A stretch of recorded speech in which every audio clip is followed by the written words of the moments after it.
Good morning, Joy. All right, good morning, everyone, and welcome to the January Wellness Wednesday webinar. Today, we're going to be talking about healthy, profitable fundraisers. I am Kate Huber, coordinator of the Creating Healthy Schools and Communities grant, and Sarah Whiteway is with me here as well. It's already not advancing. There we go. All right. So in 2010, as we've talked about in many of the webinars that we've done, the Healthy Hunger Free Kids Act in 2010 established a bunch of policies that really dictated rules and regulations around food in school and physical activity in school, wellness policy requirements. And one of those areas that was regulated was fundraisers. So the rule says that any food sold to students for immediate consumption during the school day on school campus must meet the Smart Snacks guidelines. So you can see that there's a lot of really important words in that. So I know we're talking about healthy fundraisers, but I just want to go through and take just a minute and make sure that everyone understands what the rule is. So it's really talking about foods that are sold, right? Not given to students. So that would be rewards or classroom celebrations don't fall under this part of the regulation. For immediate consumption, meaning that they're going to eat it right when it's sold to them. So that would be a bagel in a school coffee shop in the morning, or something out of the vending machines during the school day. So that's midnight the day before until 30 minutes after the end of the instructional day. School campus is everything, including school buses. So that is on their way to school and on their way home from school. It also refers to any items that are marketed to students as well. So I just thought this was a funny cartoon. In any rule or regulation, right, there's always loopholes. So what are some of the sort of loopholes or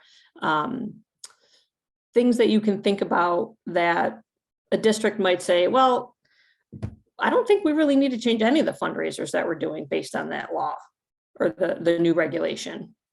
What are some thoughts?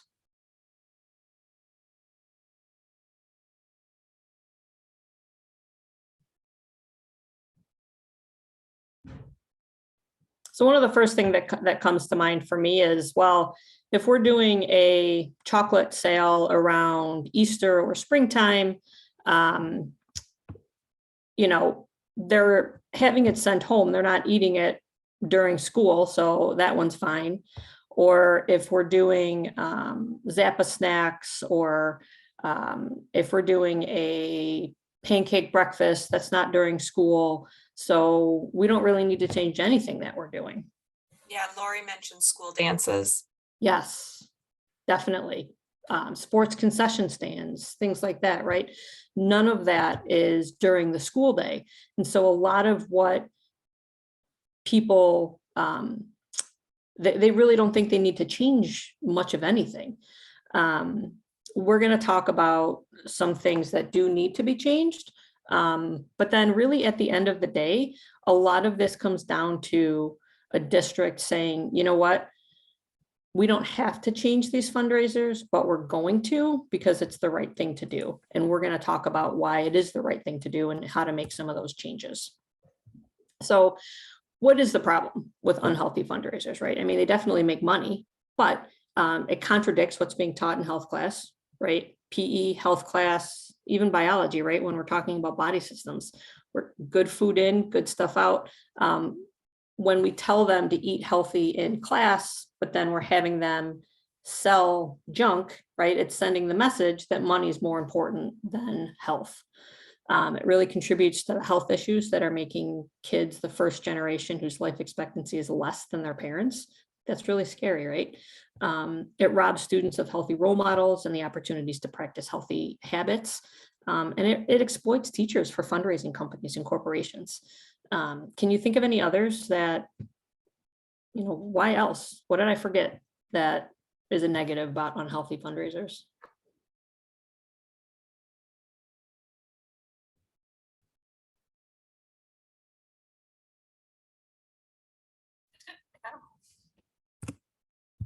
All right, so it's really no surprise to big business that schools are the best place to market their products.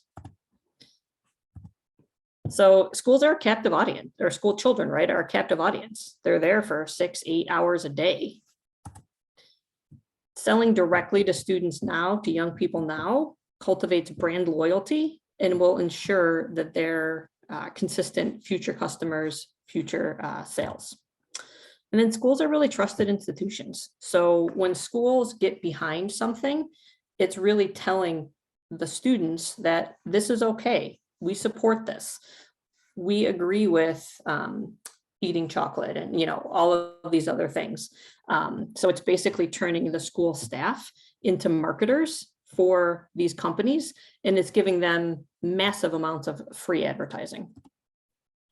So this is just an example of some of the things that schools have done and continue to do in the past, not always with McDonald's. I haven't seen McDonald's as much, but I see a lot of Chipotle and Panera.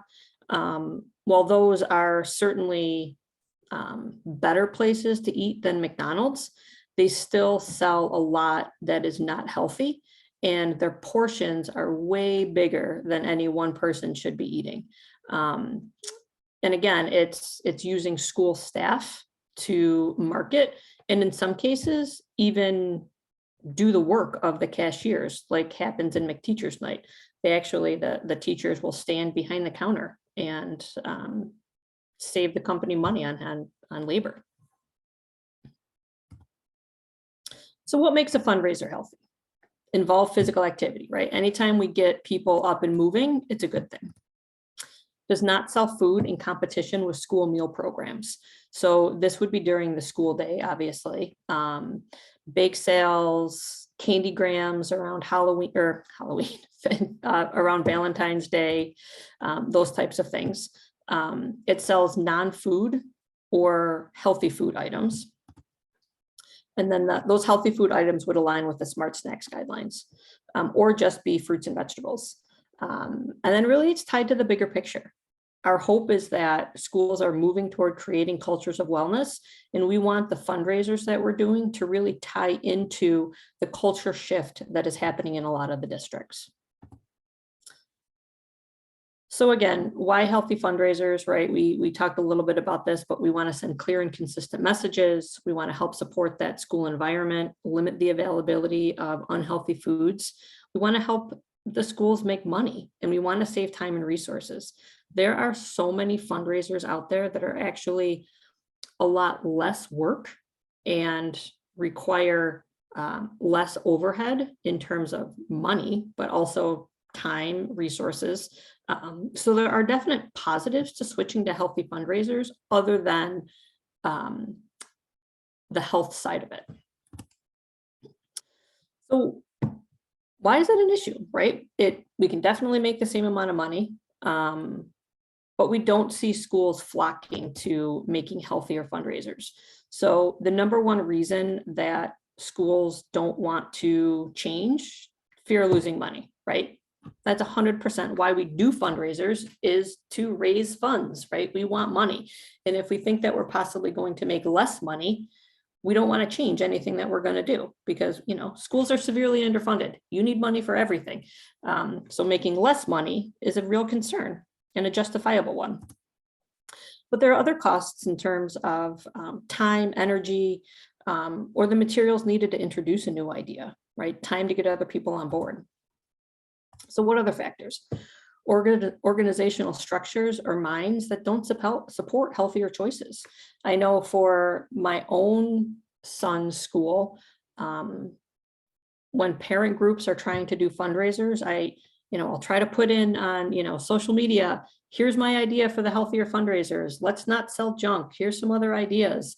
And I will tell you, I am on an island alone most of the time in terms of the parents wanting to switch to healthier fundraisers. They're just not interested in it, I think, because they don't understand the rationale behind it.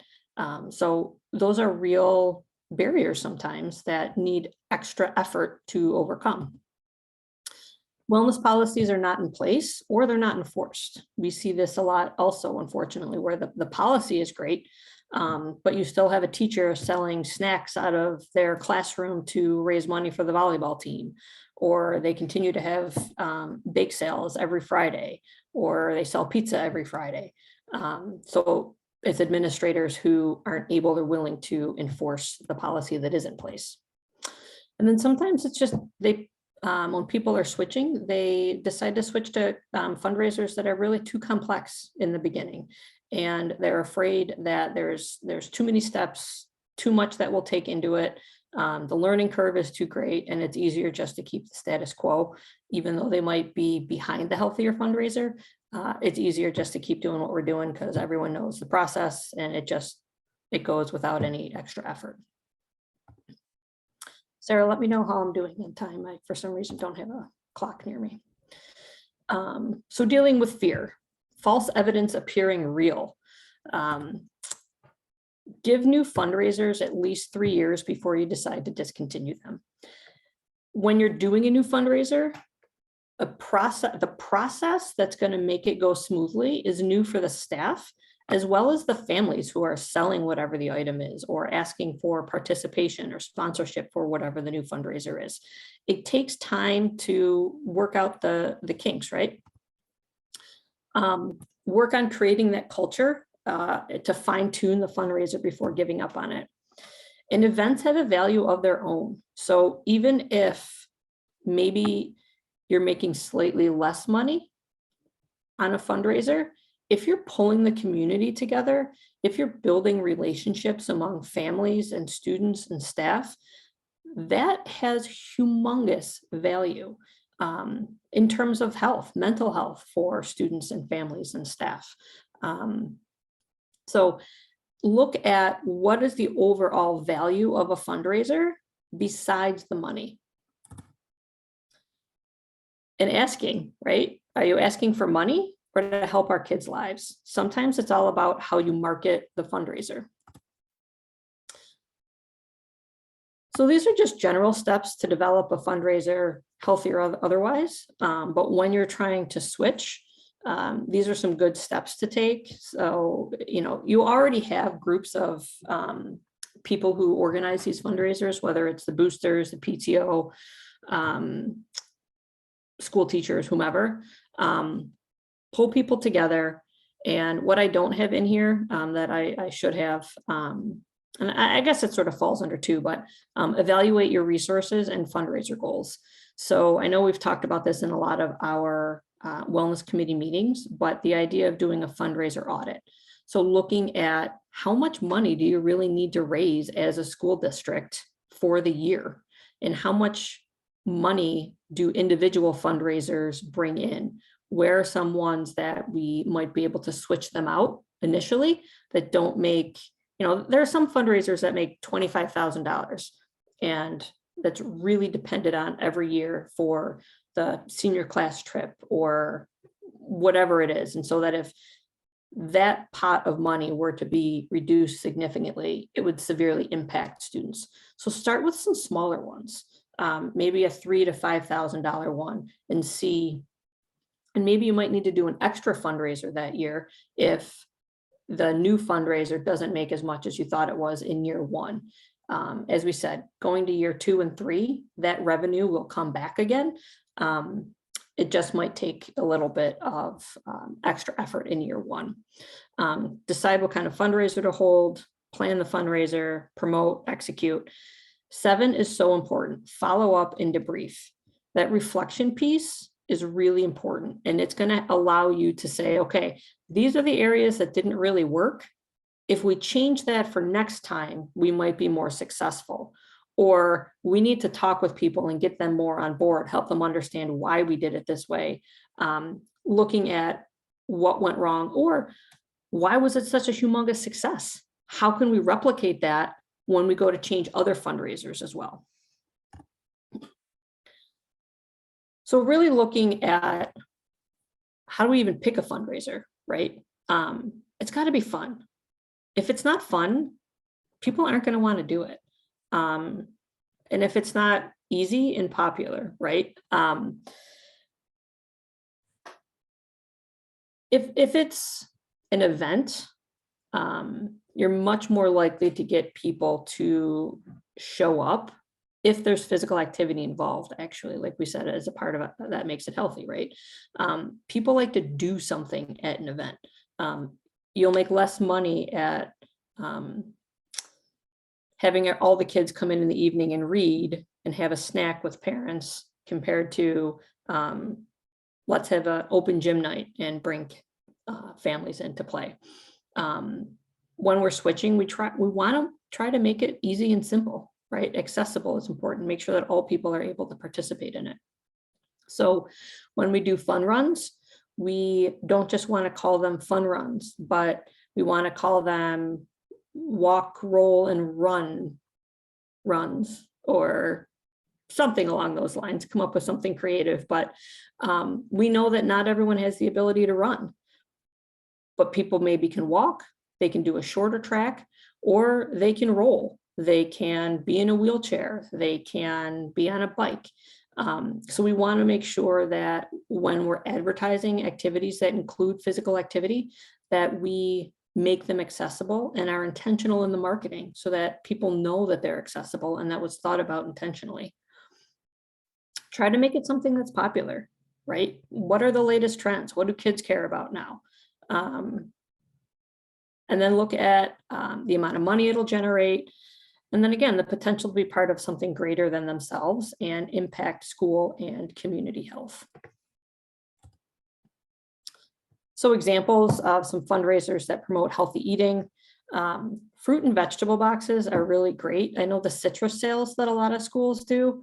I actually look for schools that are doing citrus sales because it's actually cheaper to buy the citrus through the school fundraiser than it is to buy it in the store.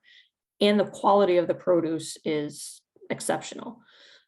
So if any of you are doing a citrus sale, let me know because I really want to buy one. Healthy spices, right? That's a really good one. Some schools will do a school garden and they'll grow herbs, and then you sell packets of herbs for people to make their own sauce, or you combine it with tomatoes and peppers, and you can have a salsa making night with families, right? So there's a way to bring people together and make money at the same time. Family cookbooks, cookware, kitchen utensil sets. Everyone's always looking for new pots and pans. That could be a great one to do. Herb starter kits, as I said, cooking class with a local chef. People would pay to see that. Or meal kits to go. Who doesn't want to save time making dinner, right? This is one that I've probably mentioned in most of the wellness committees when we've talked about fundraisers, but Gowanda School District did this. They made about $3,000 in a week or two, and they literally just had kids buy a raffle ticket for $1 and vote on, they use their raffle ticket to vote about which teacher should wear the silly costume. And it was zero overhead. If they had made $5 or $5,000, it was 100% profit. So even if the fundraiser completely flopped, it didn't cost them anything. And you know, all it takes is a staff member willing to be silly for a day. But you could have them vote on anything, really. Any kind of group-a-thon, dance, hula hoop, walk-a-thon, roll-a-thon. And what's nice is the a-thons, they're good for elementary all the way up to high school. I like this SAT studying one, the amount of time that high school students are going to study for an SAT or Regents exams or whatever it is.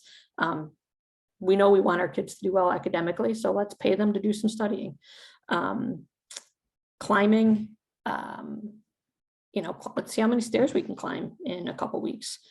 Drinking water, unplugging, that might be a little more difficult for some people, but you know, there's lots of different things that you can do that is encouraging healthy behavior and you can get sponsorships for. And then this is one that I've talked about it as well, the wall of money. So you have students decorate envelopes, and you can do it anywhere from 1 to 50. This one is 1 to 200. And you decorate the envelope with the dollar amount on it, and families or students need to put the amount of money in the envelope that is listed on the envelope, and then put it in a box, and that's the fundraiser. And it becomes a competition to see how quickly you can clear the board. You can have this up just ongoing, right? Anytime you have family events and people are coming into the school, there's an opportunity to have someone put money in the envelope. And I mean, it seems kind of silly and basic, but again, zero overhead other than buying some envelopes. But if you fill all 200 envelopes, you will make over $20,000. And again, it's maybe $3 for a box of envelopes. So if this is one fundraiser that if it isn't totally successful, it's okay. This could be an extra one that you add on to help supplement some of those other ones in the first year. Also look for monthly themes, right? Selling pumpkins for Halloween, having a pumpkin carving contest where people have to buy the pumpkin and then you pull people together, maybe before, what's the big football game in the fall? What's that called? Totally forget, but you know what I'm talking about. Homecoming. Homecoming, yes, thank you. That's what it was. Homecoming, right? Make it part of homecoming week that people are doing pumpkins and decorating things. Talent shows, battle of the bands, lip sync battles. They're so fun. And really, you sell tickets to come watch. Not a lot of, no overhead again. Flowers for Valentine's Day, March Madness, student teacher basketball game. And one of the things that I didn't have in here is include students. When you're trying to switch fundraisers, ask the students what they think would make a lot of money. That one at Gowanda with the raffle tickets for the teacher to dress up, that was driven by students. They came up with that idea because they wanted their teachers to do something silly and they were willing to pay for it. So make sure that you involve the students in helping to plan, because if they're the ones that developed the fundraiser, they're going to be more likely to promote it and sell or invite people to whatever it is that you're trying to do because they were involved in the planning. Sample policy language. School-sponsored fundraisers will be supportive of healthy eating and physical activity by emphasizing the sale of healthy foods. So that isn't a super strong policy language. On the well set, you would get a 1 for that one, but you're starting the process of getting that language in the wellness policy. And then in your next round, maybe you can make that language stronger. You know, schools will be required to use non-food activities identified in the list and at least 50% of fundraising activities. Or, you know, there's lots of different ways to say, you know, every other fundraiser must be healthy, or we're only allowed 3 unhealthy fundraisers per school year. So talk with your district, with your committees around what language you want in your policy. Again, going back to Gowanda, and it's been several years since I've worked with them, so I don't know if they're still following the policy, I have to be honest, but they put in their policy that just 100% of all fundraisers are going to be healthy because they didn't want to figure out whether the fundraiser violated the Healthy Hunger Free Kids Act. They're like, it's too complicated. If they're all healthy, we don't have to worry about whether, you know, when we can sell it, who we can sell it to, any of that. So they just want 100% healthy, and it's been easier for them. So what fundraisers do you currently hold? You're welcome to type in the chat or unmute. What healthy ones that do you already do that maybe other districts could learn from, or that you are going to make sure that you keep doing. Sarah, how we're doing on time? You have 3 minutes left. All right, thank you. Hi, this is Rebecca. We are a newer school and we really haven't been fundraising very much. We recently started a yearbook committee. And so just this will be our first ever yearbook, and we would like to be able to get our yearbooks paid for. So we are we're going through a couple of different ideas, but one of the ideas is maybe like a staff and student sport competition. Nice. The other thing was buy a piece of duct tape and duct tape a teacher to the wall. So Those are fun. yeah, we have a lot of we have 55 students here, and we have 3 females.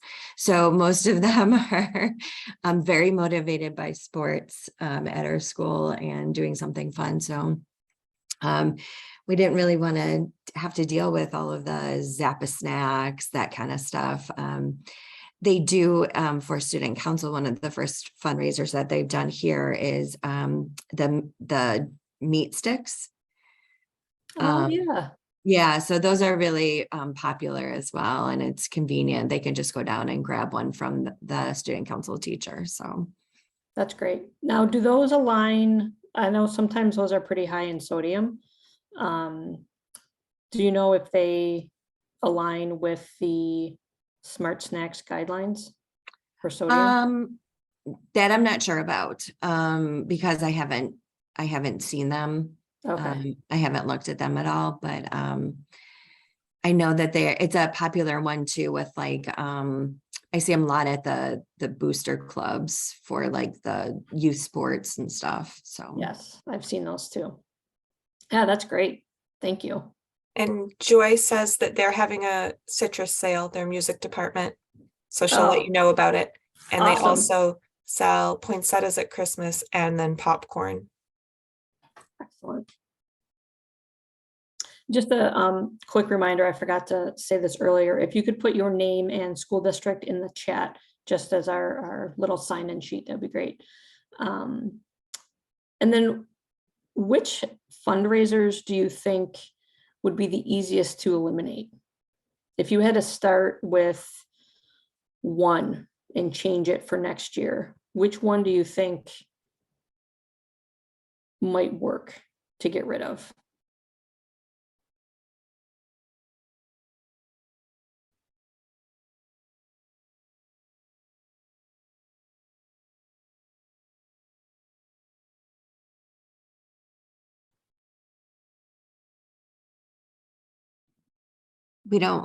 this is our first time, so we don't even really have any to get rid of. Sorry. That's all right. That's probably better. That's easier to just start with doing healthy ones and not have to be like, we're making a change. I agree. Yeah, I mean, that is really a very good point, right? If you don't start doing the chocolate sales in the spring, which I know is a huge one for a lot of districts. And when I talk to some districts about getting rid of it, they just look at me like I have 100 heads and they're like, no, that's not an option. My goal is at some point to get there, but I understand the challenges that are behind it as well. Well, I think we're probably right at our time, and I really want to thank you for joining us today and for participating. I appreciate it. Hope you have a great day and a great week, and we'll talk to you all soon. Thank you. Thank you.